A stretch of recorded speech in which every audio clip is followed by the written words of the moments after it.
community partner who couldn't be here now, so I did tape it. Okay. So that's what I'll share. Okay.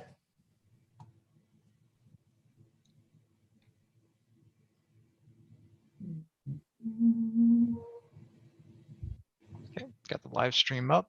So, I'll hold off on recording until you're ready to begin. all right, hold on a moment. When I share a screen, usually there's a way to enable sound. Do you know what I mean? Like, will it come clearly if I don't see to click that? Oh, There here. should be a button in the bottom I see left. it. Yeah. So I will just wait for Jonathan to introduce.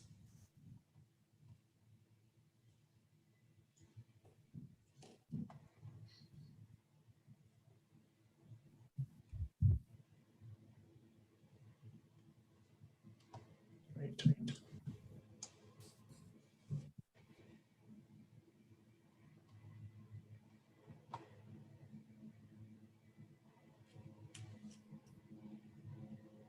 If you want me to unshare, you can let me know. This looks good. We'll probably stop the share for just a moment. Right, that's what I'm saying. Yep, but you look like you're good to go there. Yeah.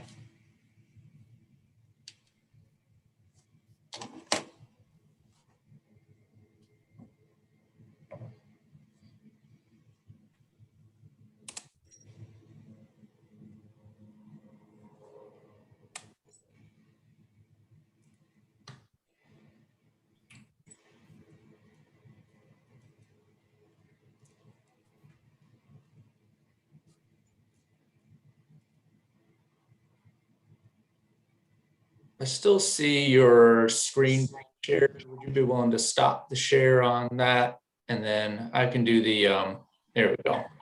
I can do the quick intro and we'll be good.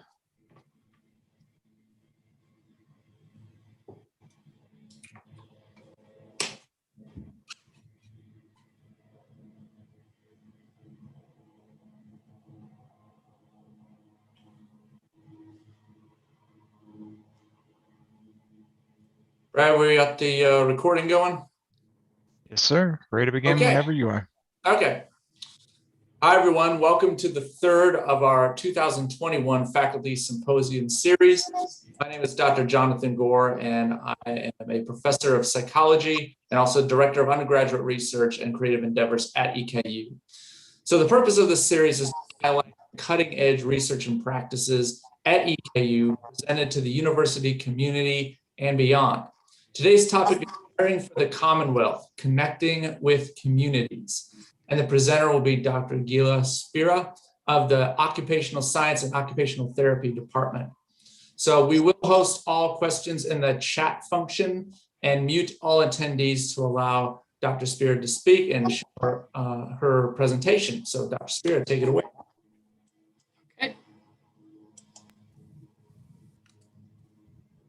Scholars Week presentation in the topic area of collaboration in the community with our presentation entitled The Experience of Cultural Transition in Refugees and Immigrants to Kentucky Communities by Dr. Gila Spira and Dr. Etienne Garanya.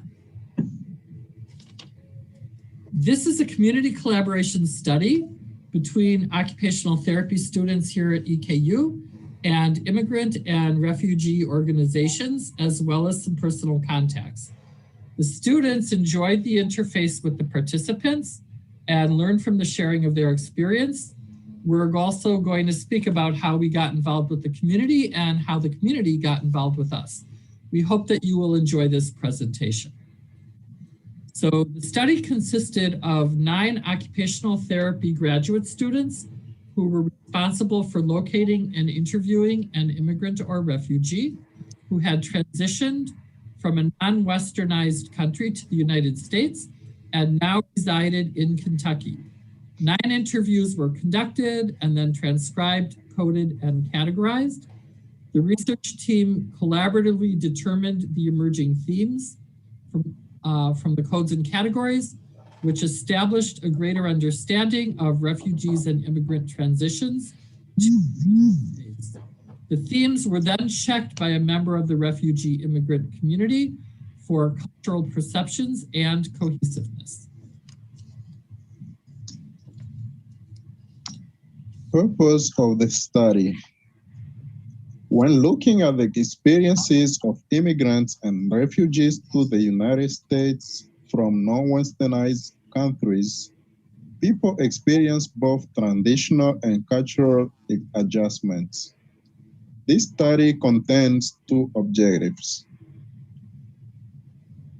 One, to further explore the reported occupational difficulties encountered when transitioning to life in the United States.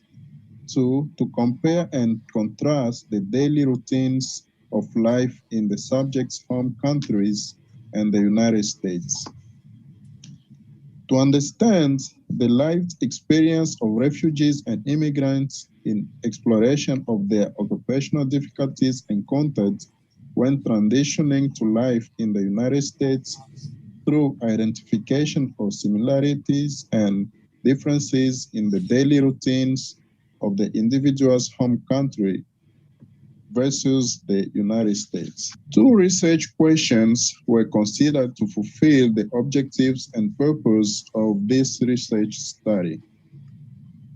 The first question was, what are the similarities and differences of daily lives as experienced by refugees and immigrants of underdeveloping countries when compared to life in the United States?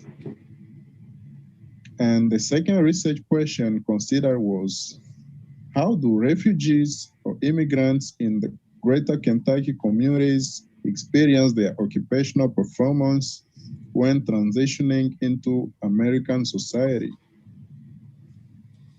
Thank you. So now I'll speak a little bit about the community partnership, and then Dr. Eddy will also speak. So collaborative bonds between the research team, Kentucky Refugee Ministries, and the Rafiki Center were created, allowing students to become immersed in the community while also giving voice to stories from refugees and immigrants regarding transitioning to the United States.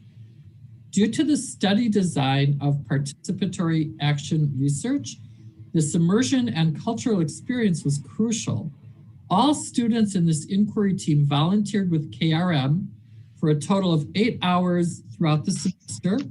This was less than was originally planned due to the coronavirus pandemic. The picture on the slide that you'll see was taken at the first volunteer experience, where the students helped set up an apartment for a family of 4, a mother and 3 children, traveling to the United States from Rwanda. During this experience, the students helped KRM officials gather necessary materials and organize them into the apartment in hopes of making this transitioning process for the family a little easier. Upon completion of this research, the community partners were provided with the research findings regarding the transition experiences of immigrants and refugees when moving to the United States and their subsequent occupational performance. The hope is to continue to develop these community partnerships with students from Eastern Kentucky University to further learn about refugee immigrant experiences and how the students, as future occupational therapists, can best serve this population and their community. So the partnership came about as I began to learn about Africa. It began when our OT department had an occupational therapy student from Togo in West Africa. He wanted to develop occupational therapy services there, so I formed an occupational therapy department student interest group on Africa. It turned out that several of our students wanted to do mission work there as OTs when they had graduated or had already done mission work. Each student had their favorite country. One spent time in Senegal, another in South Sudan, and so forth. The group continued to meet under my mentorship. We realized that the Togolese student project would be our priority, and we began to look at ways to get there. We found that there was a national conference that was held once every 2 years, and this year, 2017, it was being held in Accra, Ghana. which happened to be a cab ride away from neighboring Togo. So the student and I attended the Occupational Therapy National Conference called OTARG, the OT African Regional Group. And then we spent another week in Togo visiting a rehabilitation center in the capital city of Lomé. OT students and faculty heard that we were going and began to organize donations of rehabilitation equipment. We ended up traveling there with 2 suitcases of donated OT equipment and 2 wheelchairs. As you can see in the picture, we are reassembling the wheelchair in the rehabilitation facility. I presented at the OTARG conference. When we were there, my roommate said to me, "Oh, this is only your first time in Africa. You'll get the bug and you'll be back." And she was right.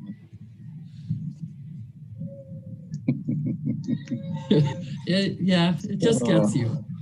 So upon return, I contacted the Study Abroad office and found that there was a KEYS program, the Kentucky Institute for International Studies, that had concentration in healthcare going to Zanzibar, Tanzania in East Africa the following year.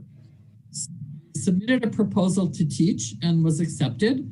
And in 2018, I went on a 2-week trip to Zanzibar, where we worked in orphanages and hospitals. Students from all state universities in Kentucky were eligible to go, and we then found time to go on a short safari. You'll see in the picture, this is our boat. Everything is blue this, blue that, so Blue Wave. And this was a boat that the students went out and into the Indian Ocean for some snorkeling, and this is us coming back off of that boat. So upon return, I felt the need to continue to learn Swahili and eventually found a course at the Lexington Public Library. Alicia here on the left has continued to teach courses, and I have continued to study. And it turned out that he was also the director of a Lexington refugee and immigrant organization for African culture and cultural exchange in the area. I began to find out about all kinds of immigrant businesses and community interests that I had not known of for the African community. There's a seamstress, there's an ice cream shop, a formal garment store for men, Kentucky Refugee Ministries, an African market, and as you can see here, the well-known African restaurant Savs in Lexington by Mamadou Savant, if I said that correctly, Adi. And we really highly recommend that you look at Savs and go visit and try it out, try out their food and try out their ice cream. Alicia also introduced me to Dr. Adi, who participated in a study by our OT student research team. But Dr. Adi also had feedback to give and ended up doing a member check for greater validity. And from there, from my side, a collaboration was born. We are next working on a project to identify if refugees and immigrants are being under-vaccinated and why. And we are hoping that the sky is the limit.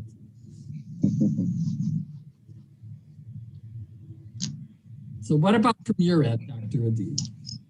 Well, before the next slide, let me tell you a little bit how I got to meet Dr. Spira and how we got here.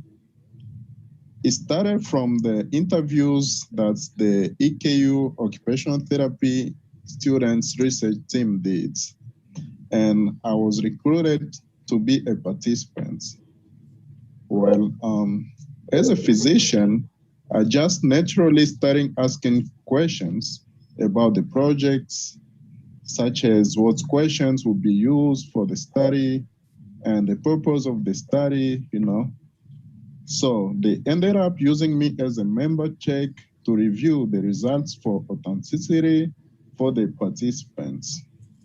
Dr. Spira then asked me to co-present with her so that this was a collaborative experience with the community and not just a study on the immigrants. Well, since then, I felt very interested in understanding the daily lives and experiences of immigrants through different topics. And I also began to suggest projects for us to work together on. Talking about the participants, for this study, each student interviewed one individual, resulting in 9 participants total. There were 6 male participants and 3 female participants. The participants were from 7 different countries, which 3 of our participants being from the Democratic Republic of Congo. In order to protect the confidentiality of our participants, their real names were changed. Elliot is a male from the DRC who is now a director of a refugee volunteer center in America.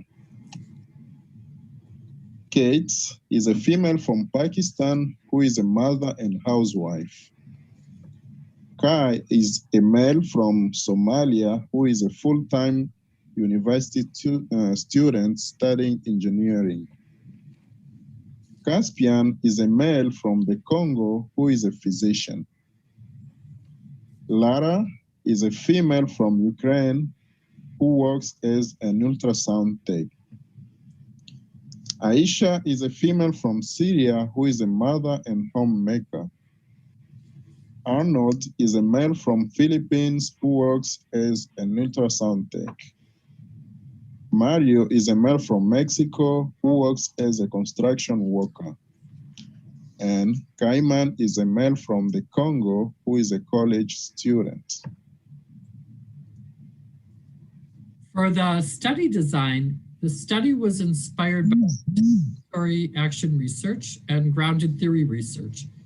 However, because this study does not exactly follow the guidelines for either, it was officially categorized as a descriptive qualitative study, which is a short-term descriptive study of the gathered data aimed at developing a rich summarization of a topic. Participatory action research is when a study combines research techniques with active intervention. This usually involves working together with the participants in the study and acting on the research question. Due to this study only being 1 semester long, the study did not have the time to become fully equal and collaborative with the participants. Therefore, the study cannot be deemed participatory action research. However, PAR principles were incorporated through the students volunteering at refugee centers and by including a member check, the conclusions from a member of the community. Grounded theory research creates a new theory from research by continually returning to the data with new information until a complete understanding is reached, called saturation. Grounded theory was incorporated into the study by means of an inductive approach and an open coding method, but the study cannot be labeled as grounded theory because it was not iterative or repetitive enough of a process. Upon IRB approval, the research group conducted semi-structured interviews with participants who met the study criteria. Participants to be considered eligible, they had to be a refugee or immigrant living in America for no more than 10 years from what we considered an underdeveloped country. All 9 participants signed a consent form before the interviews were conducted. The interviews consisted of questions derived from 2 occupational therapy assessments, the COPM and the occupational profile template, about how their occupations and routines compare to their native country and the United States.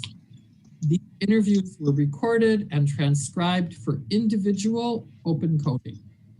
After the individual coding was completed, the data was organized on the Miro board technology. This program allowed the research team to virtually collaborate with one another to analyze the data.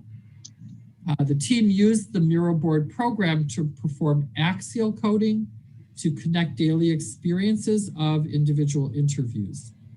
From this categorization, the research group formed overall themes from the interviews, and the team then used a program called Hyper Research to create frequency inputs so that we could infer what was most important to the interviewees. And finally, we had the member checking of the data, as mentioned, which increased study credibility. So this is an example from the Miro board. It is a virtual collaboration program used for analyzing the data. The team began the process by placing individual Post-it notes. From each color is a different subject. And then you can see connecting arrows, which were used to code data and connect similar quotes if the quotes were similar in themes. The team also used a program called Hyper Research to create the frequency inputs. And these transcripts were uploaded in the program. Individual transcripts were uploaded in the program for coding. And this allowed the emergence of data to note what ended up being the most important to the interviewees. So we had originally got 9 open coding categories. As you see, they are time consciousness, recognizing technology as a support and or barrier to daily living, adapting to different modes of transportation, a strong sense of community and family connectedness, cultural preservation of home country customs and values, cultural importance of language as a support or barrier, sustainable opportunities for work and education, role adjustments, and awareness of choosing American styles that fit their values. So here, let's talk about the themes. After developing the categories, the research team used this information to develop the themes of our interviews. The themes that were developed include cultural impacts, occupational adjustments, deconstructing identities, and impact of opportunities. For the cultural impacts, it was found that the participants' culture in their country of origin shaped their participation in American life. It was noted that all participants sought to preserve aspects of their culture and include them in their new life in America. A large part of this was the importance of language, both holding onto their first language and learning English to enhance their opportunities. Building a community around their culture from their country of origin also played a large role in most of the participants' lives. A few of the quotes that were pulled from our interview transcriptions that highlights these themes include: some of the value that I still hold on to and I feel like holding, simple like the language. For me, it is like, I don't see much emphasis on it when I was back home because everyone speaks the language and it's just a normal thing. Elliot R. Keman M said, I just find those, especially my culture, my religion, I find those very, very important. I don't try to, since I'm in America, let me be this person. I try to stay true to who I am and where I am from. And lastly, from Caspian, it is a struggle. I'm like, how will they, he meant the children, come to know? How would they? How? I know that even the American culture will come to lead if I can't help that. Each of these quotes relates back to the theme of cultural impacts. In the theme of occupational adjustments, it was found that participants discussed having to adjust their roles, routines, occupations, and general ways of life after transitioning to America. Within this, the study participants adapted changes in their routines, such as differences in transportations between America and their country of origin. Some participants experienced a change in their roles within their jobs, and most experienced a change in the way that they engage in social participation. Some quotes that were pulled from our interview transcriptions that highlight the theme include, "Yeah, it's my job. That's the very big difference I ever felt. Once, one of my people here told me before I left Africa, it was like, hey, for you to feel comfortable and settle down easily, the very, very first thing you have to do is to take this is how he said it. You'll have to take your big diploma and put it down for a while." Caspian F. And Elliot R. states, "So that sense of neighborhood here is so much different because people seem to be together, but also far away, because you have to either drive to see them or they move. It's a little different." And finally, from Kate F., "Believe there are that women needs husbands, and husbands here does a lot, but I do too." All of these quotes tie back to the theme of occupational adjustments.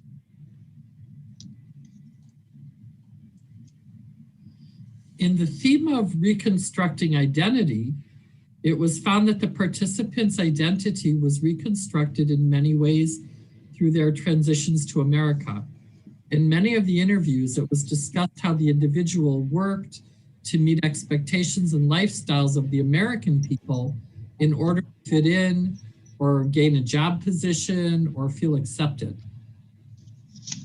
Subjects also discussed how their native language and personality could be viewed as angry or feel if they were as though they were not socially accepted into groups or friendships because of their current identities. Some discussed how they worked to understand and live in the way American culture and society operates. For this theme, the research team went through the interviews and found some quotes that were examples of this here on the slide. I'm going to read one of them. "It was hard. It was hard at first, having to learn the language and having to learn how society operates over here. But I'd like to think I have overcome." Each of these quotes seem to tie into the theme of reconstructing identity. In the theme of the impact of opportunities, it was found that the participants valued the opportunities that America had to offer. This was a large contributor in their decisions to immigrate or seek refuge in the United States. In many of the interviews, the word opportunity was mentioned, whether it be opportunity for jobs, education, or lifestyle. So again, going through the interviews, here are some quotes that we found that incorporated this theme, and I'm going to read one of them. "Yeah, I would say so. Working here, I wanted to come to America. I wanted to build a life. I wanted an education, and I have accomplished everything that I wanted to accomplish." Each of these quotes seem to tie into the theme of the impact of opportunities. So when in discussion, in looking at the experiences of the immigrant and refugee population that was interviewed, one can see many areas of their daily activities changed during this transition. Many of the participants said that they performed roles, but in different ways. Some said there were changes in their roles which impacted their sense of identity, both for the good and the bad. All of them experienced role strain while adjusting to an environment with different social norms, different food, different language. Many wrestled with finding a balance of adapting to their new homes and the good things it had to offer while not abandoning the things they valued from home. It is important to consider these things as we look at what we should take away from this research project.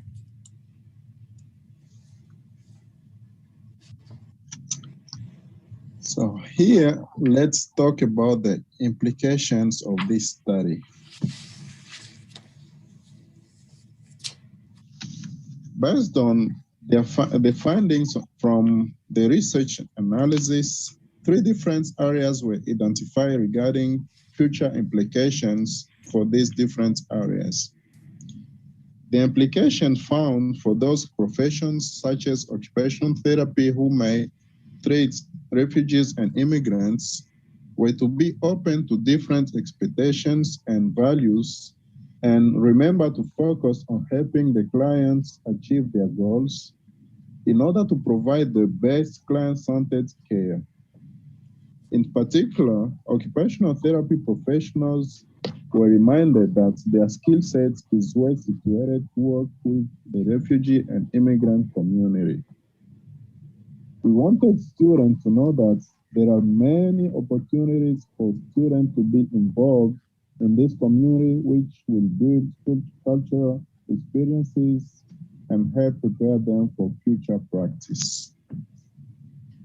In application for the community, it is important for organizations in the community to recognize that the cultural adjustment experienced by the refugee and immigrant population has multiple dimensions. There are also ways that community stakeholders could be more intentional about their support with this transition. Although every individual experience is unique, there are predictable themes and ways different organizations would provide services that best serve this community. So what are the limitations of this study as well as the future research? Some limitation of this study includes the use of a convenience sample, cultural barriers that impacted the interview process, and limitation in access to the community due to COVID-19.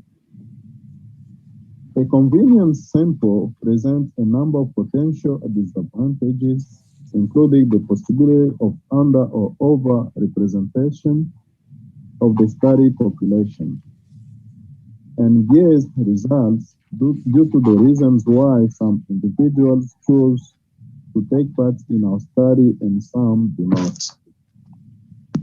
Cultural differences between the interviewees and researchers presented unanticipated challenges. A number of interviewees had extended male family members or children who joined in the interviews and which may have affected the participants' individual responses to the interview questions. Due to COVID-19 social distancing measures, the ability to engage in physical activities with the community partners was limited.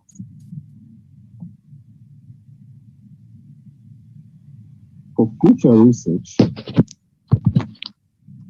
continuing to develop relationships with the community partners will further the frequency and quality of community activities for immigrants and refugees.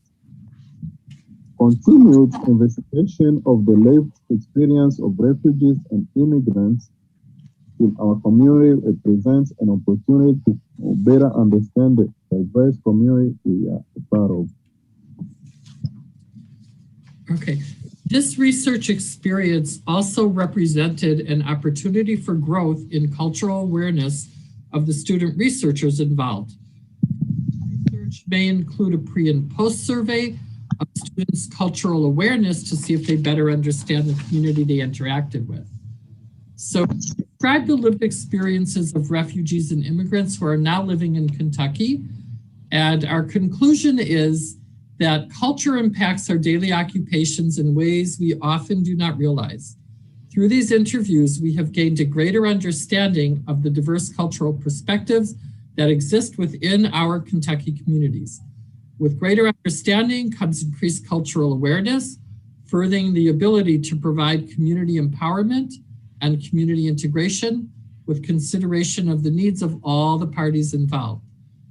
Our team wanted to say a special thank you to the community partners, Kentucky Refugee Ministries, and the Rafiki Center for opening their communities to us. As a representative of the Rafiki Center with us as well, we wanted to thank the students for their interest in the community in Lexington and the wider Kentucky area. And thank you for inviting us at Scholars Week to share the results of this study. Thank you all. Thank you so much.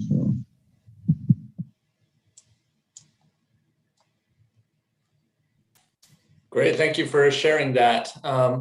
So we're going to open this up to the attendees who are here to ask questions, and also anyone who's on YouTube, you can ask questions and that will be relayed to us. Your partner was not able to be here, your research partner was not able to be here for this, and that's why you played that video, just so that anyone who came in a little bit later can understand why you're on the screen twice in some cases. But I actually have a question because I am very well familiar with the Kentucky Refugee Ministries and the work they do, and I have worked with them in some regards. Was there any noticeable difference between the immigrants and the refugees? Because the motivation to come to the United States and circumstances to come to the United States can be quite different between immigrants and refugees. Was that distinguished at all? And if not, just do you think there would have been any kind of differences there? So, and especially with your psychology background, that's going to be of particular interest to you. Mm-hmm. Let me preface it by saying that KRM was very particular about the questions that they allowed us to speak to the clients about. They did not want anything that would reference trauma that they went through in their home countries. There was even consideration about home languages or home countries. We had to say where you lived before, because some people had grown up in refugee camps, not in original countries. So we really tried to focus on their daily life experiences. What was it like cooking? What was it like going out for social events? So part of that we can't answer due to the way that we were invited in to share in the communities. And I fully understand that. You know, how many times can you be asked about a trauma that one went through that's not related to help their lives? Having said that, I would say as a general, I can't go back to the data, but having read all the interviews and what came out, that the immigrants had less of a traumatic and hard time. They had more foresight and planning. They had more resources sort of planned and available, whereas the refugees had to leave however they left, whenever they got approval, then that's when they came. And so there was more of a confusing process and a bit of a more difficult integration. And that's where community partnership comes into play. There's a question, if you can see, was it hard to develop rapport with the research participations due to cultural difference? One of the things that Dr. Eddy had said was that he wanted to look at the reaction of the Kentucky communities to hosting and integrating people from other cultures into their community. And I just hadn't thought of that. I'm so focused on the refugees and immigrants. What about the people in Kentucky? It's a collaborative dyad, right? And so that kind of difference gave a really important viewpoint that I couldn't do as the host community member. That's we needed Dr. Eddy to give us that viewpoint. So does that answer what you were asking?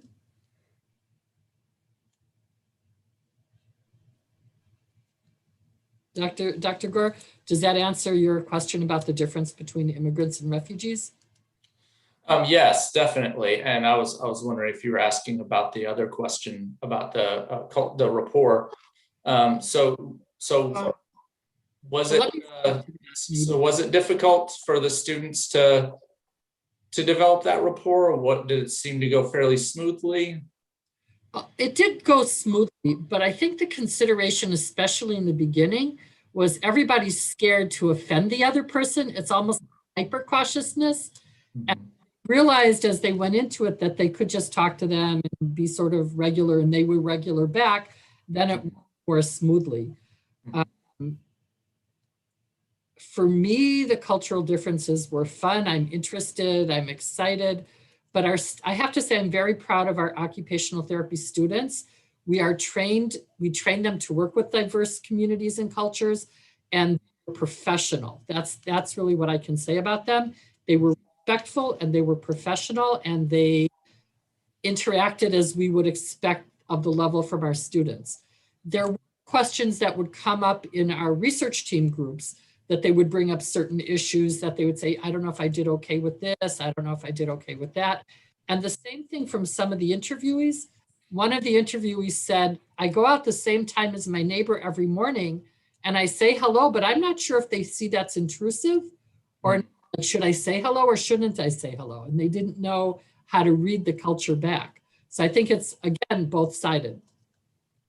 Yeah, and it's kind of hard to find those bridges. Like I consider there's certain people who are sort of cultural bridges, and they can not only, it's almost like they're not only bilingual, possibly might be needed, but also bicultural in the sense of, it's like, all right, well, the way we think about things is we just do this, but this would be, seen in this other way, or it's better to say it this way rather than this other way, or it's better to do it this way than this other way. And those bridges are really important to really translate between these value systems and just norms and behavioral patterns. And I do think, having lived sort of half my life in one country and half my life in a different country, and I speak a few languages fluently and another few conversationally on certain levels. So maybe I can be that bridge for our students as they start to get their feet in the field. What I'm hoping to bring out, and what I was so happy about Scholars Week for highlighting with this particular symposia, is that I had not realized when we started how much of immigrant and refugee communities there are here. There are businesses, there are supermarkets, there are all kinds of restaurants, there's just entertainment, there's all kinds of things out there for us to go and avail ourselves and enjoy. And I wanted to highlight that we can immerse ourselves in the culture in Lexington. Thank you, Rusty. So how open were the KRM and the Rafiki Center to additional research, and also just even the possibility of research, them as research participants, but also their sort of the American cultural members who might be interacting with them, how open any of them might be for sort of a long-standing research project, because I do know that Lexington is really one of those sort of havens for refugees, and it's really a great place for students not only to conduct research, but those who can't afford, either by time or resources, to study abroad. It's one of the closest things you can get to sort of a study abroad experience, because most of the richness of a study abroad experience is interacting with the people in those study abroad experiences, rather than just being in that climate or whatever you would think. So how open do you think that would be to long-term or additional research? You know, this is envisioned as a long-term project. Our department's research teams can be ongoing from year to year. We do have a current project where we are trying to interview children and then write up some children's books. And this is in collaboration with the education department along with them, because the preservation of culture and language was so important to one of the community partners. What happened in reality, and I think this is an important point for community partnerships, is that there are changes within the community organizations, so that my contact as the volunteer coordinator is not the same person, and they don't know anything about the previous project. So as I'm trying to coordinate for next year, we have an appointment scheduled that we're going to speak to each other within a week or two. I have to now convince a new person. And what she said to me was that that agency has also changed some of their policies. Nothing, it's all dynamic, it changes. And so this is an ongoing piece of work that has to be babied and developed. The relationship that you'll see with the Dr. Eddy and the other center invited me to be on their board of directors. So I think that's a really important piece to connect EKU to the center. It's a lot easier when you're trusted and involved, and I'll put time to make that participation go on. But the other thing that I wanted to say about it, so originally the envisionment that I had with Dr. Eddy is that I would pull him along on some of my projects. Essentially, this is an EKU project. He participated and he co-presented. It was very important that we co-presented. That's why I preferred the video than just me talking. I think it added so much richness. But then we got to a point where we both had to say, okay, so we've gotten you on board. We got to know our working styles with each other, what you're asking, we collaborated. Now, how do we make this a truly equal partnership? We have to have our own agenda for what we want to do as a healthcare team. He's a physician from the Congo. I'm in the OT, and that's how we got to the COVID vaccine project, which we're still waiting for IRB approval. IRB people. But I'm not on it anymore. I can't. Can't help you out there. It's about 2 weeks, but it'll get done. But actually for that, we're waiting for we want to go through one of the agency's email lists. So we're waiting for them to a lot of pieces. But the point of it is that he is going to be leading as the physician. He's going to be leading that project. So a true participatory action research has to be truly collaborative and respectful, and not just, oh, I'm the professor, I'm going to lead it. So I led this presentation. We're also presenting something similar related to this at the Kentucky Inclusion Summit in another 2 months. But after that, I need him to step in and take the lead on some projects so that it's a true community partnership. Mm-hmm. Yeah. And really a lot of this research has to be built upon the partnership rather than, the partnership being assume that's going to happen as a result of the research. So there's a lot of relationships that need to be formed before a lot of these projects can get off the ground. And Dr. Carpenter is commenting to that. And yeah. So mentioning that the partnership aspect is often overlooked, and how the connections between scholarship research and leadership and service is happening for both the lead researchers and the student researchers that are involved. If there's any way that we could get any psychology researchers with a cultural emphasis on board to tag along with any of these projects, I would love to supervise and recruit some of them for this. I'd be happy to help. I have a big heart for refugees, and especially love KRM and the work that they do. I've done a organization, Congolese high school students, and actually kind of talked some into going to EKU, but not necessarily. That wasn't my agenda at all.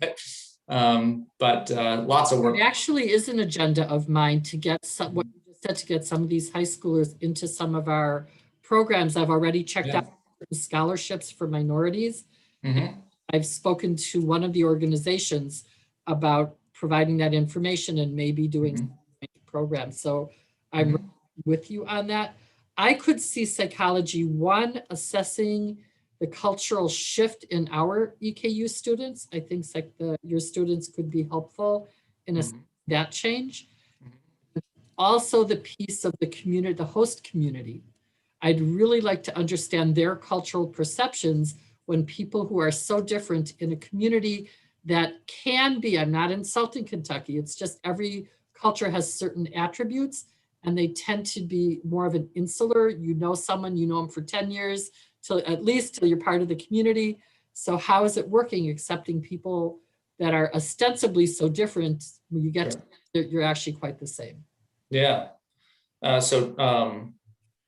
Dr. Cleveland in the earlier session today on diversity was talking about cultural competency and cultural humility. And those would be some very interesting things to look at for the host culture, how they become better aware of what the differences are, but also how they become more aware of their own cultural values, cultural biases, and through that process by seeing that so much of what we do as humans, we just sort of kind of like what some of the interviewees said was like, I didn't think about language until I was in a place where they didn't speak that language. And a lot of our cultural values are that same way, where it's like, I didn't realize that was sort of a strange value to have or a different value to have until I met people who didn't have that same value or didn't emphasize that nearly as much. And that's the beauty of those kinds of interactions. So yeah. I think this is very beneficial for the student body at AU. I'd love to get people involved. This can only improve our community and really make us integrate as a whole, little view of the greater world. Yeah, so Rusty's mentioned that there could be some summer programming opportunities there, and absolutely. All right, we'll do lunch. Yeah, big time. Talk about it. Yeah. So what other questions do people have regarding the project, the implications of the project?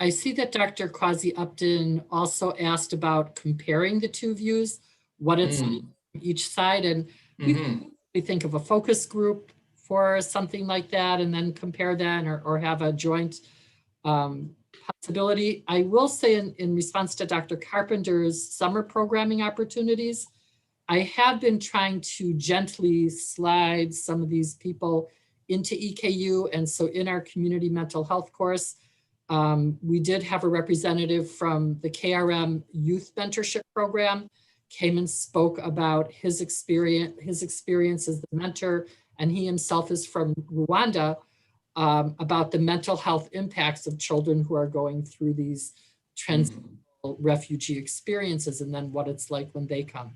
So we did have a lecturer come in, and at the end of the lecture, the students were so positive. They were just going overboard in chat, and several of them said, I have never talked to a refugee before, and this was so nice of you, thank you. So I think not just in terms of research, everyone here has come up with their viewpoint, and I really would love to take them all. Maybe anyone, we can match people up as partners. My students and I can join some, however we can develop it. But in addition to that, like I said, I think it starts with communicating with each other before we go to research. Let's just interact. Yeah. And that summer program would be a wonderful way to do that. Yeah. So we can flesh out a lot of these ideas and whatnot. Renee asked, what are the plans for publication? I think this is a great study for publication in addition to your presentations. So I have been rejected from the first journal, but the reason is they were really very kind about it. And they said that apparently there's different types of refugee journals. And this one was about migration, world migration, like displaced people actually still in the camps, Syrian refugees or Ugandan refugee camps. And they wrote and they said, you're really more talking about refugee resettlement and refugee integration. And they said, we hope you don't be discouraged by this rejection. We're just not the place for you. I agreed. I said, you know, I really thought that you were maybe more at an international level, but I tried. So I think that for now, this study, to be quite honest, when we look at it, as I have reviewed refugee articles, most refugee articles pick a specific population. The Rwandan refugees, the ones that were kicked out of India, I forgot the word, they're Rohingya, maybe. They all look at a specific type. So for the more major journals, this was really an introductory study, 9 subjects from different countries. And I went to different countries. So for now, in response to that question, I am now rewriting it to submit to an occupational therapy journal. At this time, I'm thinking of our Journal of Occupational Science. I think it will fit. And so I just have to rewrite it a little bit more theoretical concepts. And that's the plan to get it out. So any help that people want to do with publications, Dr. Gore has helped me with a different publication. I'll take any help I can get, but we are actively submitting it at this point. Good. Yeah, it's always tricky when you have a multiple angles on it, and I think some people don't know until you talk with refugees is that quite often they're not going from the original country to the United States directly, and that process can be just have lots of sort of meandering trails from country to country, bouncing from country to country, and can take several years before coming to the United States. So there could be years of transition. And they may come in stages of their family, not all migrate at the same time. Right. So left behind, yeah.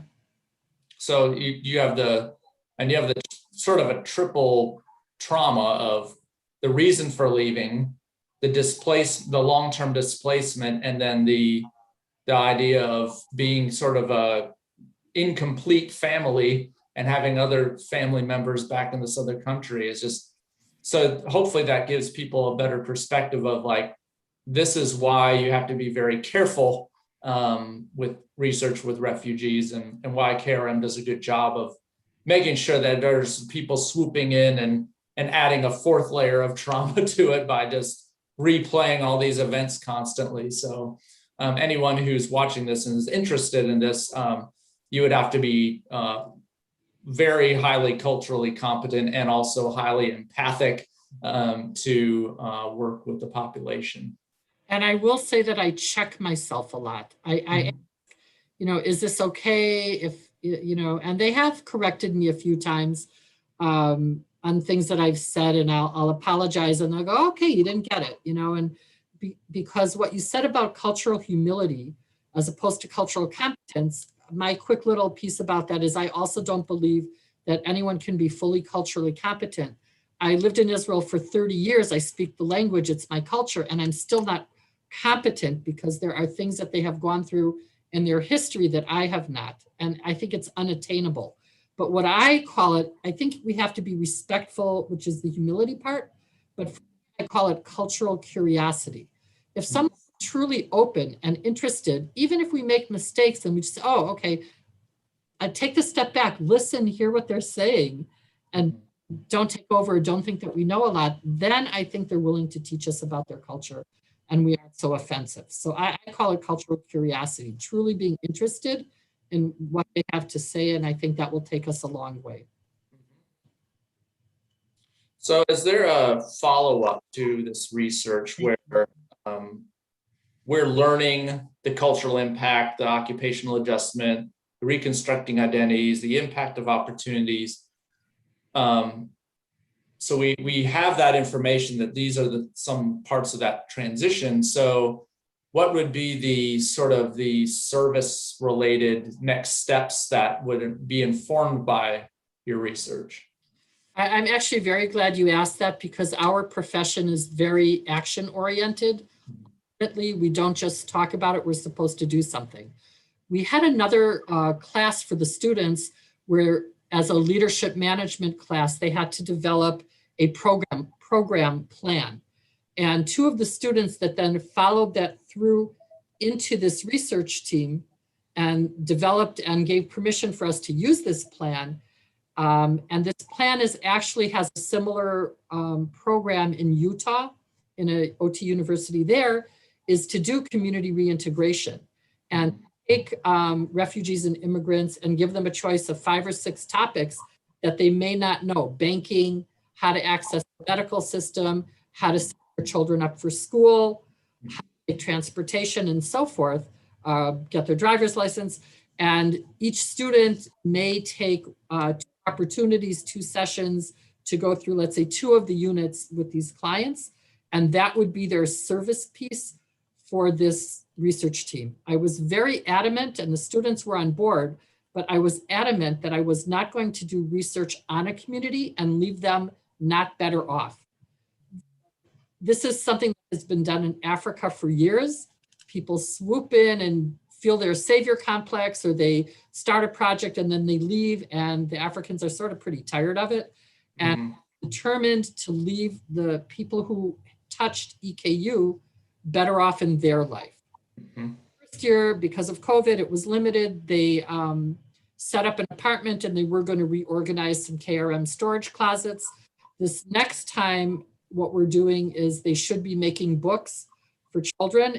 The other organization will translate it into Kiswahili, and then our students will read the books to the children in English, and they'll read it back in Swahili, and our students will do a little activity. That's what's planned for the fall. And after that, I would like to do this program where they volunteer with actual immigrants and help them reintegrate into community. So does that sound sort of reasonable as a place to take it? Oh gosh, I hand that completely off to you. I defer to your expertise on that, because that is absolutely, your field is absolutely the positive and caring and helpful outreach, for sure. And it helps our students develop the skills to be caring healthcare practitioners. I think that everyone is benefiting from this. Yeah.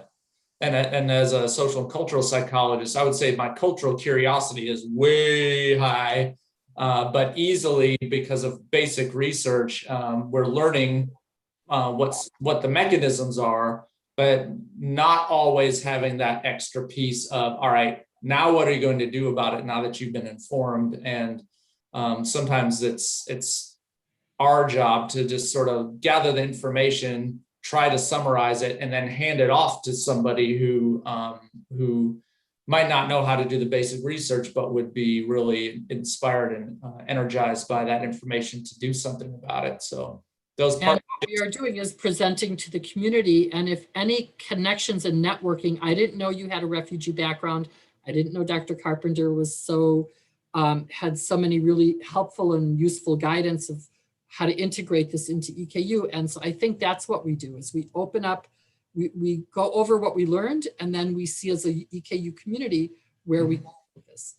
Yeah, and when we get this out and sort of distribute it and let people know about the video and they'll be able to watch it, you'll probably get lots of people interested on sort of getting on board with something like this. I think a lot of people have at EKU have a big heart for just refugees and anyone in need. So, and we love reaching out to the communities, but in an informed and wise way, really. Yes. And thank you for doing this symposium. I really want to thank you for bringing this up to the community, to the EKU community and wider community. Very thankful that you provided this opportunity. Yeah, and when you advertise a symposium, Caring for the Commonwealth, Connecting with Communities, it's a very broad area that could invite lots of different talks, but I think yours was just a home run, was like, that is exactly what you were doing, was connecting with and caring with the refugee community in Lexington. So we really appreciate you sharing your work with us, your insights, your knowledge, and also your collaborator. We hope to see him again too. But if there are no other questions, I will just sign us off, and thank you very much again for sharing your work with us.